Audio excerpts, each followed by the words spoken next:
दोस्तों, मारपीट और गुंडागर्दी अक्सर मर्दों का काम माना जाता रहा है और इस काम से महिलाओं का कभी कोई लेना देना नहीं रहा।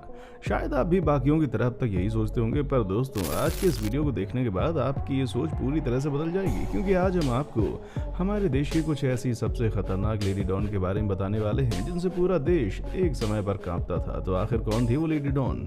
इसे जानने के लिए वीडियो के आखिर तक बने रहिएगा। सीमा परिहार। दोस्तों, सीमा परिहार को आप और हम सब जानते ही होंगे और आपने शायद इनको बिग बॉस में भी देखा होगा। सीमा परिहार को दस्यु सुंदरी के नाम से भी जाना जाता है और कहा जाता है कि सीमा परिहार के ऊपर एक या दो नहीं बल्कि 70 से भी ज्यादा हत्या के मामले दर्ज हैं।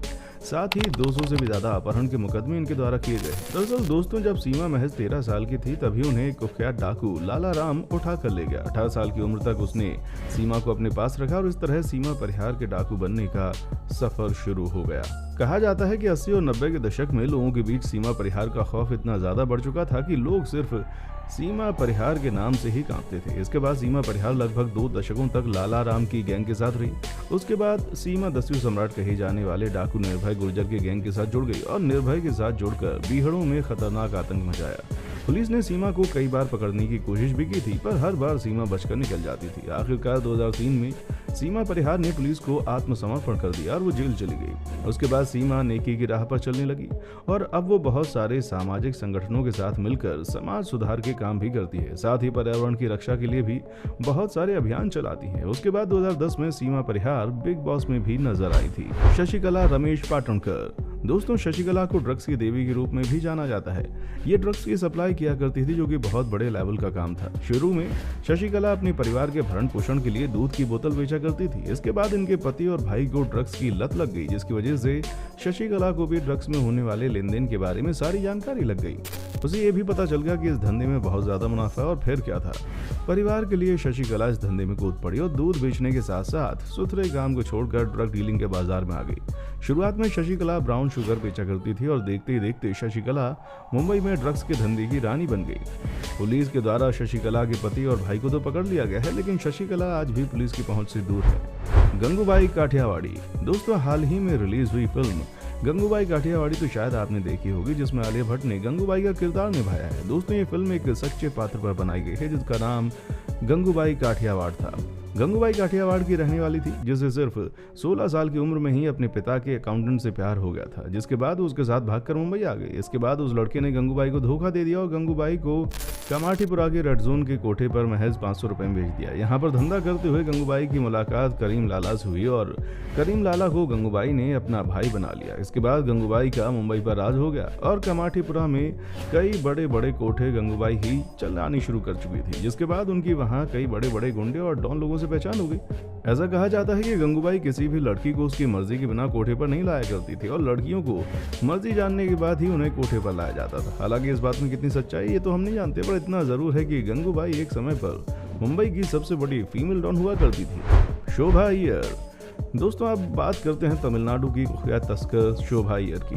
शोभा अय्यर के बारे में कोई भी ज़्यादा नहीं जानता, यहाँ तक कि पुलिस के पास भी इनसे जुड़ी बहुत ही कम जानकारी मौजूद है। दोस्तों, आपको जानकर हैरानी होगी कि पुलिस के पास इस महिला की कोई भी फोटो नहीं है, यानी कि आप समझ सकते हैं ये कितनी चालाकी और चुपचाप से अपने काम को अंजाम देती होगी। पुलिस शोभा की तलाश में लगी हुई है, लेकिन शोभा का कोई सुराग अभी तक पुलिस के हाथ नहीं लग सका। यही कारण है कि शोभा को मिस्टीरियस गैंग क्वीन के नाम से भी जाना जाता है। दक्षिण भारत में शोभा ने जुर्म की दुनिया में अपना आतंक फैला रखा है और शोभा के आगे कोई दूसरा गैंग नहीं टिक पाता।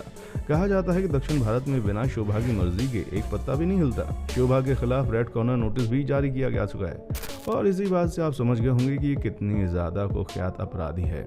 इसने किस तरह से अपना आतंक मचा रखा है। हसीना पारकर। हसीना पारकर ने 1991 में मुंबई में जमकर अपनी दहशत मचाई थी।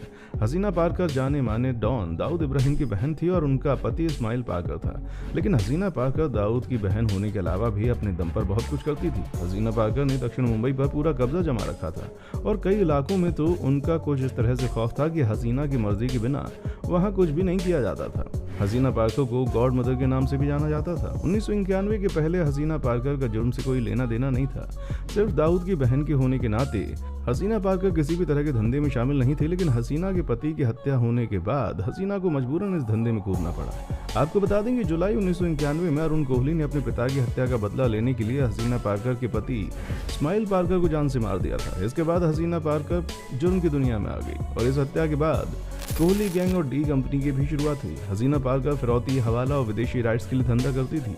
हसीना पार्कर के खिलाफ सिर्फ एक ही एफआईआर दर्ज की गई थी। इसके अलावा उस पर कभी कोई केस दर्ज नहीं किया गया क्योंकि लोग उसके ऊपर केस करने से डरते थे। लोग हसीना पार्कर को गॉड मदर के रूप में भी जानते थे।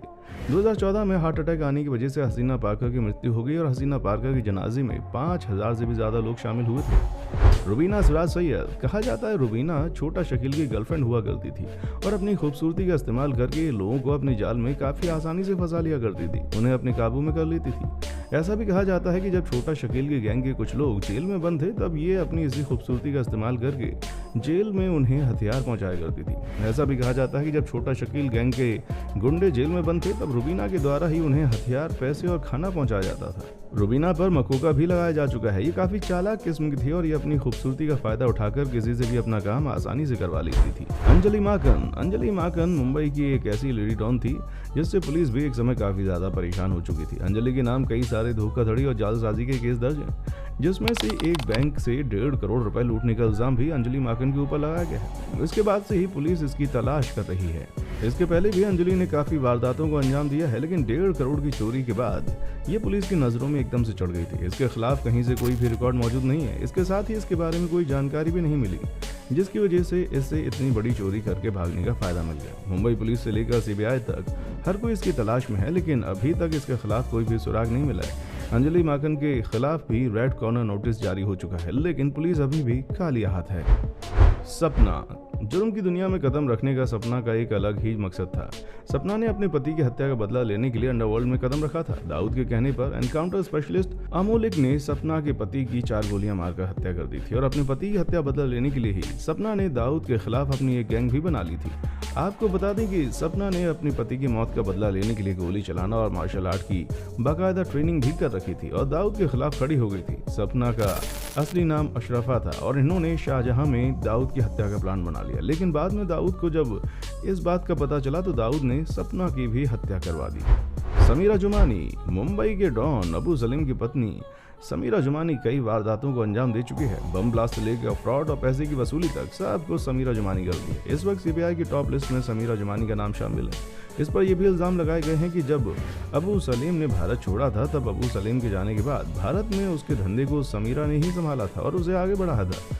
इस वक्त समीरा अमेरिका में रह रही है और भारत में इसके खिलाफ नोटिस जारी किया जा चुका है। पुलिस का कहना है कि समीरा अमेरिका में जाली पासपोर्ट के द्वारा गई थी और अबू सलीम भी ऐसे ही जाली पासपोर्ट की मदद से अमेरिका भाग गया था।